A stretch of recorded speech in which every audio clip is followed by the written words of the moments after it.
Malayalam Bigg Boss season 7 live updation നോക്കാം. ലൈവിൽ ഇപ്പോൾ കിരീട യുദ്ധം എന്ന് പറയുന്ന ടാസ്ക് നടക്കുകയായിരുന്നു. ടാസ്കിനിടയിൽ നമ്മുടെ അനീഷ് ഷാനവാസിന്റെ കൈ കടിച്ചു പറിച്ചിരിക്കുകയാണ്. ടാസ്ക് ലെറ്റർ വായിക്കുന്ന സമയത്ത് തന്നെ ബിഗ് ബോസ് കൊടുത്തിരുന്ന ഇൻസ്ട്രക്ഷൻ ആയിരുന്നു ഇതൊരു ഫിസിക്കൽ ടാസ്ക് അല്ല, ബുദ്ധിയും യുക്തിയും ഉപയോഗിക്കേണ്ട ടാസ്ക് ആണെന്ന്. എന്നിട്ടും ടാസ്ക് തുടങ്ങിയ സമയത്ത് പലരും പലരെയും അറ്റാക്ക് ചെയ്ത് തന്നെയാണ് ഈ ഒരു ടാസ്ക് കളിച്ചത്.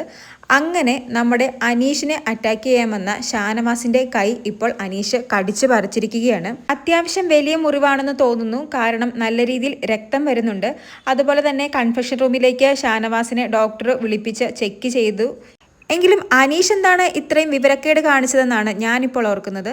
കാരണം എല്ലാ ടാസ്ക് ലെറ്ററുകളും നല്ല കൃത്യമായി ഓരോ ലൈനും വായിച്ച് മനസ്സിലാക്കുന്ന വ്യക്തിയാണ് നമ്മുടെ അനീഷ്. എന്നിട്ടാണ് അനീഷിന്റെ ഭാഗത്തു നിന്ന് ഇങ്ങനെ ഒരു തെറ്റ് സംഭവിച്ചിരിക്കുന്നത്. ബിഗ് ബോസിൽ വരുന്നതിന് വേണ്ടി 5 വർഷം ലീവ് എടുത്ത് പഠിച്ച് വന്ന ഒരു വ്യക്തിയും കൂടിയാണ് നമ്മുടെ അനീഷ്. എന്നിട്ടാണ് ബിഗ് ബോസ് ഹൗസിനുള്ളിൽ എത്തിയതിനു ശേഷം ഇങ്ങനൊരു ഫിസിക്കൽ അസാൾട്ട് ചെയ്യുന്നത്, അല്ലെങ്കിൽ ഫിസിക്കൽ അറ്റാക്ക് ചെയ്യുന്നത്. എന്തായാലും ഇപ്പോൾ അനീഷിനെ പുറത്താക്കിയിരിക്കുകയാണ്.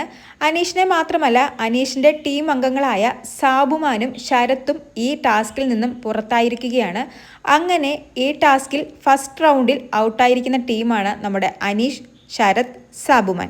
ഈ ടാസ്ക് കഴിഞ്ഞപ്പോൾ നമ്മുടെ അനീഷിനും പലതരത്തിലുള്ള ശാരീരിക അസ്വസ്ഥതകളുണ്ട്. ശ്വാസം കിട്ടാതെയൊക്കെ ഒരുപാട് നേരം നിൽക്കുന്നുണ്ടായിരുന്നു. അങ്ങനെ എന്തായാലും ഡോക്ടർ ചെക്കപ്പ് ഒക്കെ കഴിഞ്ഞ് ഇപ്പോൾ അനീഷ് തിരിച്ചെത്തിയിട്ടുണ്ട്. എന്നാൽ ടാസ്കിൽ നിന്നും പുറത്തായതുകൊണ്ട് തന്നെ അനീഷ് റെസ്റ്റിലാണ്. ഇനി ബാക്കിയുള്ളത് 3 റൗണ്ടുകൾ കൂടിയാണ്. ആ റൗണ്ടുകളിൽ ഇനി എന്തൊക്കെ സംഭവിക്കുമെന്ന് കണ്ടു തന്നെ അറിയണം. കൂടുതൽ ലൈവ് അപ്ഡേറ്റ്സുമായി വീണ്ടും വരാം.